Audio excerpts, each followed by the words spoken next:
शर्मा जी, पूर्व प्रधान जी, सभी जिला कांग्रेस कमेटी के पदाधिकारीगण, आप सब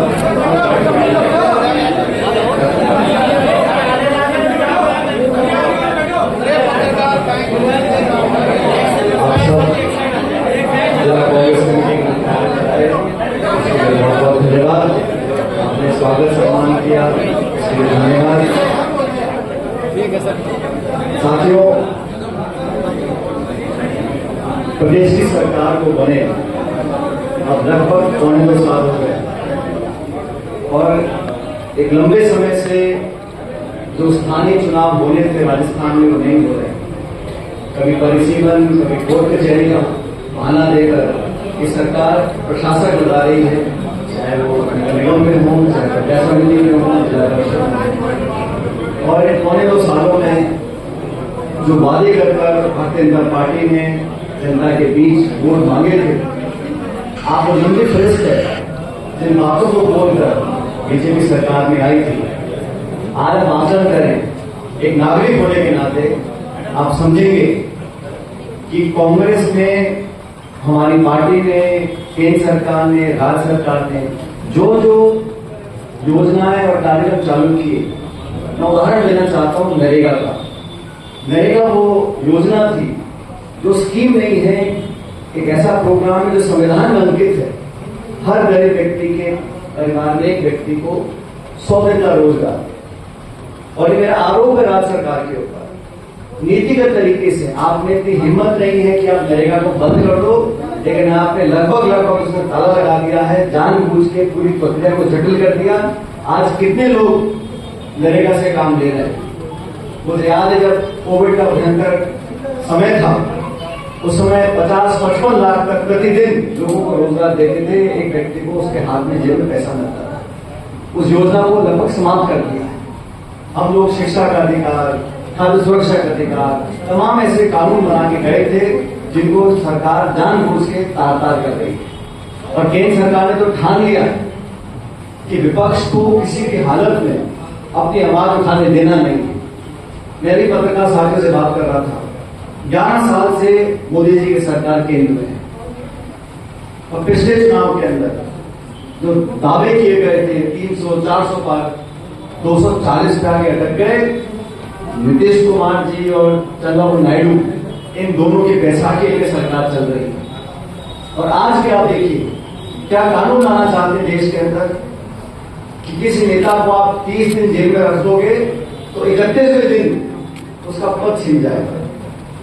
मैं भी चाहता हूं कि राजनीति में ईमानदारी हो। अरे बेटर है साइड में जानते हम इस बात को समझ रहे हैं कि ये कानून क्यों लाया जा रहा है। मैं आपको उदाहरण देना चाहता हूं, जनता को इस बात के बारे में पता पड़ना चाहिए।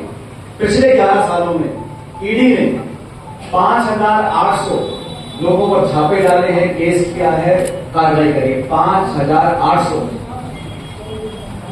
उनमें से कितने लोगों को कन्विक्शन हुआ है? 6। 5800 लोगों को आपने छापे डाले, नोटिस दिया, जेलबंद किया, केस किया, लेकिन आप प्रमाणित नहीं कर पाए क्योंकि 96% जो ईडी के छापे और रेड होते हैं वो कांग्रेसियों पे होते हैं, विपक्ष पे होते हैं। कितने बीजेपी के नेताओं पर छापे पड़े हैं, जेलबंद किया है।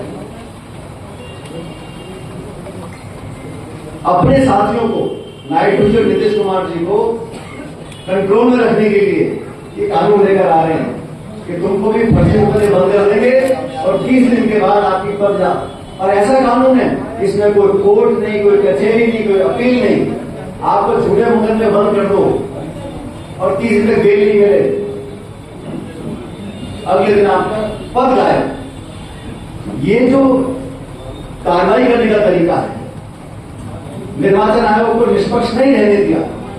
राहुल गांधी जी ने ऐसा कहा, वोटों की चोरी करवा रहे हैं, प्रमाण नहीं है कर्नाटक में। एक विधानसभा क्षेत्र में 1 लाख वोट ऊपर नीचे कर दिए। जो जीवित नहीं है उनके वोट हैं, तो जिंदा उनके वोट काट दिए। एक मकान में 2-2, 250 वोट बना दिए। निर्वाचन आयोग क्या बोलता है कि हम 45 दिन के अंदर जो सीसीटीवी की रिकॉर्डिंग होती है पोलिंग बूथ की, तो नष्ट कर देंगे। क्यों कर देंगे? 45 दिन में क्यों कर देंगे? ताकि कोई कोर्ट के जरिए ना जा पाए, कोई चैलेंज ना कर पाए। निर्वाचन आयोग के जो मुखिया हैं उसके चयन की प्रक्रिया को बदल दिया। हमने कहा वोटर लिस्ट दे, तो हम देख लेते हैं किसने कितना वोट डाला है, वोटर लिस्ट देने से मना कर देते हैं। ये जो कार्रवाई करने का तरीका है, संसाधनों का दुरुपयोग करने का, सुप्रीम कोर्ट ने कहा जो इलेक्टोरल बॉन्ड मिलते थे अलग अलग पार्टियों को, बॉन्ड से पैसा मिलता था, सुप्रीम कोर्ट ने कहा ये गैर कानूनी है। लेकिन हजारों करोड़ रुपए के बॉन्ड बीजेपी पास पड़े, वापस नहीं मिले। और चुनाव से ठीक पहले, लोकसभा चुनाव मुझे याद है, पिछले साल लोकसभा चुनाव थे 24 में, उससे ठीक पहले कांग्रेस पार्टी के खाते सीज कर दो। हम विपक्षी दल हैं, हमारे खाते सीज कर दो। और खुद आप इलेक्शन के बॉन्ड लेके बैठो। बॉन्ड देने वाले कौन लोग हैं? जिनके कर्जे माफ किए आपने, जिनको विदेश बढ़ा दिया आपने, काला धन लेकर आप वापस नहीं आए, बेरोजगारी में लोग दर दर भटक रहे हैं। और अब अमेरिका से दोस्ती करने गए थे डोनाल्ड ट्रंप से, उसने पूरे बजड़ा मार रखा है। यहां पर दोस्ती के नाम पे 25% टैक्स और लगा दिया। और राजस्थान को राज्य है यहाँ हैंडीक्राफ्ट का काम, हैंडलूम का काम, टेक्सटाइल का काम, कारीगर इतना माल बना के एक्सपोर्ट करते हैं, वो कहां जाएंगे लाखों लोग? डॉलर की कीमत आसमान छू रही है, पूरा पास उल्टा पकड़ गया। और डोनाल्ड ट्रंप रोज बोलता है कि मैंने व्यापार का लालच और डर दिखा के हिंदुस्तान पाकिस्तान में सीज फायर करवाया था, युद्ध विराम मैंने करवाया। वो 40 बार हो चुका है और एक बार भी जो देश का नेतृत्व करते हैं वो खंडन नहीं कर पाए। छोटे मोटे डॉक्टर बोलते रहते हैं, लेकिन 42 बार डोनाल्ड ट्रंप कह चुका कि मैंने फोन करके कहा मैं तुमसे व्यापार करना बंद कर दूंगा, आप युद्ध विराम करिए। इस प्रकार की कूटनीति, इस प्रकार की आर्थिक नीति, इस प्रकार का शासन, विपक्ष के लोगों को आप भयभीत रखो, उनका चरित्र हनन करो, उनको जेलों में डाल दो, उनको पर्चे खाने की बात करो, संस्थाओं को खोखला कर दो, संसाधनों का दुरुपयोग करो। और सबसे गंभीर जो राहुल जी यात्रा निकाल रहे हैं बिहार के अंदर, सबसे गंभीर मुद्दा ये है, जो अधिकार हमारा लोकतंत्र की आत्मा है, एक व्यक्ति एक वोट का अधिकार, आजाद भारत में हमारे संविधान के निर्माताओं ने बनाया था, पंडित नेहरू ने, अम्बेडकर जी ने, एक व्यक्ति एक वोट का अधिकार। अमेरिका में बहुत दिनों बाद मिला था, रंगभेद होता था, हर व्यक्ति को अधिकार नहीं था, लेकिन यहां पर हर एक व्यक्ति को वोट का अधिकार था। वो अधिकार छीनना चाहते हैं। बिहार में लाखों लोगों के नाम काट रहे हैं, प्रमाण पत्र लाओ, माँ बाप के प्रमाण पत्र लाओ, जिन्होंने पहले वोट दिया 20 बार, उनके नाम आप काट रहे हैं और फर्जी नाम जोड़ रहे हैं, जांच करने को तैयार नहीं है।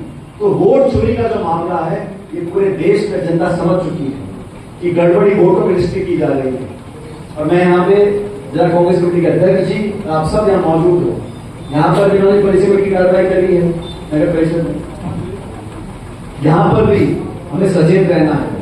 हर बूथ पे हमारे जो बीएलओ वहां जाएंगे, बीएलएस के साथ बैठकर एक एक वोट के हमको पहले से चयनिंग करनी है, क्योंकि एक परिवार में 6-8 वोटर हैं, 2 का नाम इस बूथ में, 2 का नाम उस बूथ में, वहां महिलाएं हैं, बुजुर्ग कैसे जा पाए? तो हर प्रकार की गड़बड़ी की आशंका हम लोगों को है। इसलिए आज मैं समझता हूँ हम लोगों को, हमारे जो ब्लॉक के अध्यक्ष हैं, मंडल के अध्यक्ष हैं, वार्ड के अध्यक्ष हैं, हमारे हर कार्यकर्ता को सचेत रहकर वोटर्स की छंटनी करनी पड़ेगी। जोड़ना, घटाना, ये सब चुपचाप तरीके से होता है, लेकिन हम दबाव बनाकर सरकार के प्रशासन पे ये इंश्योर करेंगे, गारंटी करेंगे कि हमारा एक एक मतदाता वोट डाल सके। हमारा अधिकार संविधान में लिखा है, कोई छीन नहीं सकता। और वोट चोरी करेंगे तो हम सड़कों पे आ जाएंगे, जैसे बिहार में लाखों लोग सड़कों पे आ गए। आज मैंने वो अपनी आंखों से देखा 2 दिन बिहार में क्या हालात थे। राहुल गांधी जी, तेजस्वी यादव जी, जब हम यात्रा निकल रही थी तो हजार लोग खेतों से, गांव से आके बोल रहे थे हमारे वोट को चोरी नहीं होने देंगे। तो ये दबाव बनाना बहुत जरूरी है। इसलिए वोट चोरी के खिलाफ अपने संवैधानिक अधिकारों की रक्षा करने के लिए हम सबको जागरूक रहना बहुत जरूरी है। और यहाँ पर अभी चुनाव आएंगे, अब ये सरकार वैसी सरकार बन गई है, मुख्यमंत्री से तो कुछ करते नहीं, जब कोर्ट आदेश करेगा तब यहाँ पर कुछ होगा। और मुझे लगता है कि यहाँ जो चुनाव होंगे शहर के और गांव के, ये भी कोर्ट के आदेश से ही होंगे। ये सरकार चाहती है चुनाव कराना, इसलिए आपको तैयारी आपको रखनी पड़ेगी। पंचायत समिति की, जिला परिषद की, वार्डों के अंदर हमारी मुस्तैदी से वोटर्स का तैयारी रखें। और ये जो स्थानीय चुनाव होते हैं ये बड़े महत्वपूर्ण चुनाव होते हैं।